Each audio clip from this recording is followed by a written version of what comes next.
सबसे ज़्यादा air bases का नुकसान हुआ कुवैत के अंदर मौजूद थी। कुवैत का सालम जो एयर बेस था उसको मुकम्मल तौर पर ईरान ने तबाह किया था। और जो कुवैती हैं उन्होंने इस बात को तस्लीम नहीं किया, उन्होंने साबित कर दिया कि ये अफसरान थे।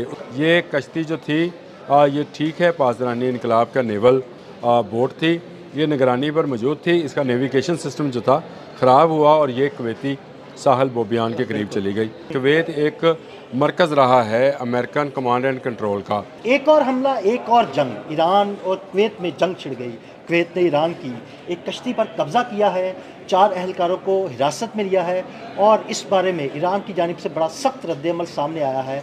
क्या होने जा रहा है, आमिर रज़ा से बात करते हैं। आमिर भाई, कुवैत ने ईरान की एक कश्ती पर कब्ज़ा किया है, उनके एहलकारों को हिरासत में लिया है और ईरान का बड़ा सख्त रद्द-ए-अमल आया। वो कह रहा है कि कुवैत आग से खेल रहा है। क्या होने जा रहा है? देखिए, पहली बात तो यह है कि कुवैत उसका हदफ रहा है ईरान का।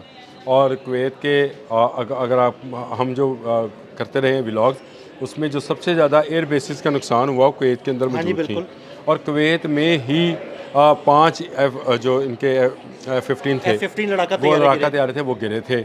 और कुवैत का सालम जो एयर बेस था उसको मुकम्मल तौर पर ईरान ने तबाह किया था। और कुवैत में ही एक खुफिया एयर बेस भी निकली थी इसराइल की। अच्छा, ये सारी चीज़ें जो हैं ये कुवैत से रिलेटेड हैं। और कुवैत एक मरकज़ रहा है अमेरिकन कमांड एंड कंट्रोल का, क्योंकि अमेरिकन जो थे कुवैत से ऑपरेट करते रहे हैं और ये आज से वहाँ पे नहीं है।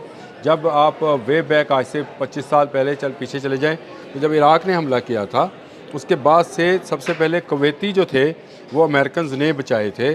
और बचाने के बाद उन्होंने सारी अपनी फोर्सेस जो थी कुवैत के रास्ते ही इराक़ में दाखिल की थी और सारे साथ कुवैत में कब्ज़ा कर लिया था। कुवैत की पहले डेमोग्राफी को समझ लें कि कुवैत जो है ये एक छोटा सा मुल्क है जो हमारे शहर से भी छोटा होगा, लेकिन ये सारे का सारा तेल पर मबनी है। इसके लिए पानी समंदर से लाकर साफ़ किया जाता है, वहाँ पर पानी मौजूद नहीं। लोग कहते हैं कि भैया आप ड्रिल करेंगे तो पानी की बजाय तेल निकल आएगा। और जो खलीफाज यहाँ पर हैं इस वक्त हुक्मरान हैं, वो पूरी के पूरे अमेरिकन क्या एहसानों के नीचे दबे हुए हैं। और ये एहसानात के नीचे दबने होने की वजह से अमेरिका और इसराइल दोनों इस मुल्क की ना सिर्फ दौलत इस्तेमाल करते हैं बल्कि इसकी टेरिटरी, इसकी एयर स्पेस, इसका तेल चूस गए, सारा चूस गए। तो ये एक अहम हदफ रहा है ईरान का।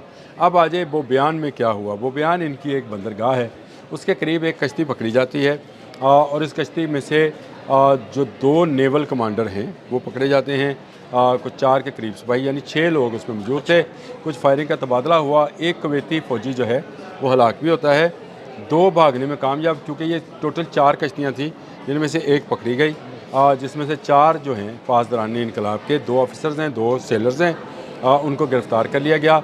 शुरू में ये कहा गया कि ये शायद फ़िशिंग बोट्स थी जो फ़िशिंग के लिए आई थी और भटक कर वो बयान की तरफ चली गई। लेकिन जो कुवैती हैं उन्होंने इस बात को तस्लीम नहीं किया, उन्होंने साबित कर दिया कि ये अफसरान थे। उसके बाद अब्बास अरागची का आपने जिक्र किया, उन्होंने कहा कि आग से खेल रहे हैं। ये कश्ती जो थी ये ठीक है पासदारानी इनकलाब का नेवल बोट थी, ये निगरानी पर मौजूद थी। इसका नेविगेशन सिस्टम जो था ख़राब हुआ और ये कुवैती साहल बोबियान के करीब चली गई। यहाँ पर कुवैत में ईरानी सफ़ीर मौजूद हैं आज भी। अच्छा, उनको बुलाया गया, ना सिर्फ उनको दफ्तर खारजा में तलब किया गया बल्कि इस पर एहतजाज भी किया गया, क्योंकि एक कुवैती जो एहलकार है वो गोली लगने से हलाक हो चुका था। तो ये एक ऐसी नई टेंशन जो है, नई सूरत हाल जो है मौजूद है। ईरान मुतालबा कर रहा है कि जो 4 अफराद गिरफ़्तार किए गए हैं वो उनको ईरान के हवाले करें और जो कश्ती है उसको छोड़ दिया जाए। ये गलती से गई है, जबकि कुवैतियों का कहना है कि ये जासूसी बोट थी, ये जासूसी करने आए थे कि अमेरिकन के यहाँ पर इंस्टॉलेशंस कैसी हैं, कितनी पावरफुल हैं। और ये 4 कश्तियाँ थीं जिनमें से एक पकड़ी गई, 3 चली गई। इसका मतलब है कुछ डेटा वो अपने साथ ले गई। अब कुवैती और ईरानी जो हैं ये एक तरह से आमने सामने हैं। और कुवैत एक छोटा सा मुल्क है, इसका दिफा और किसी ज़माने में समझा जाता था कि अमेरिका का दिफा है, लेकिन कुवैत में मुसलसल रॉकेट्स और मुसलसल ड्रोन जो हैं वो होते रहे हैं। और कुवैत का डिफेंस जो है वो खुलकर उस वक्त भी सामने आ गया था जब F-15 इनके अपने जो थे F-15E ईगल्स जो थे वो कुवैती एहलकार की गलती से कह लें, जिसको ये फ्रेंडली फायर कहते हैं, पासदारानी इनकलाब ये दावा करते हैं कि उन्होंने गिराए थे, वो 5 जहाज़ जो हैं उसका हमेशा भी अमेरिका को भुगतना पड़ा। तो इसका मतलब ये है कि ये छोटा सा मुल्क जो है कोई बहुत बड़ी फ़ौज या ईरान के मुकाबले की फ़ोर्स नहीं रखता। अगर ये ईरान के मुकाबले की फ़ोर्स नहीं रखता और यहाँ पर मौजूद थाड और पेट्रियाट जो हैं बैटरीज़ को ईरान पहले से तबाह कर चुका है, इसकी तमाम एयर बेसिस को ख़त्म कर चुका है, तो मेरा ख्याल है कि कुवैत को इस सारे मामले से बाहर निकल जाना चाहिए। अगर वो इस मामले से बाहर ना निकले तो ईरान का अगला हदफ कुवैत होगा। ये जंग का माहौल है, इसमें ईरान पहले दिन से जिस मुल्क ने अमेरिका और इसराइल की मदद की उस मुल्क को उसने टारगेट किया था। कुवैत उसमें सरफ़हरिस्त रहा है। कुवैत में बहुत सारी इंस्टॉलेशंस थी जो सारे के सारे उसने तबाह कर दी। अब उनके डिफेंस के लिए भी उनके पास वो फोर्स मौजूद नहीं है जो ईरानी मिसाइल्स और ड्रोन्स का रोक सकें।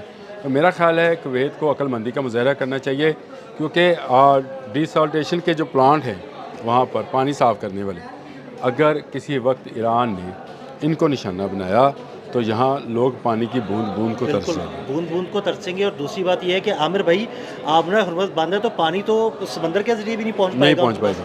तो ये एक ऐसा मामला है जिसको कुवैतियों को बड़ी अक्लमंदी के साथ करना चाहिए। दूसरा, जिस तरह से मैंने आपको बताया कि ये सारी ज़मीन जो है तेल की ज़मीन है, यानी इसके अंदर पानी मौजूद नहीं है, तो ये समझे ये ख़ुद भी एक आतिशफशा के ऊपर बैठे हुए हैं। इनके जो ऑयल फील्ड्स हैं, लाज़मी बात है कि वो ईरान जो है हमला करते वक्त ये नहीं सोचेगा कि ये ऑयल फील्ड्स जो हैं ये कुवैत की ज़रानी है, वो इसको अमरीकी समझ कर ही हमला करेगा। और जिस तरह से वो ऐलान कर चुके हैं कि जो अमेरिका का साथ देगा हमारे लिए वो मुल्क नहीं है, अमरीकी अड्डा है। तो ये कुवैत को मेरा ख्याल है इस मौके पर ईरान के साथ, जिस तरह सऊदी अरब ने एक अक्लमंदाना फैसला किया है कि उसने अपनी एयर स्पेस बंद की है और उसने कहा जी मैं ईरान के साथ जो है इस्तेमाल नहीं होने दूँगा, और इसी तरह से जो है कुवैत को भी करना चाहिए। कुवैत को इस कन्फ्लिक्ट में नहीं जाना चाहिए।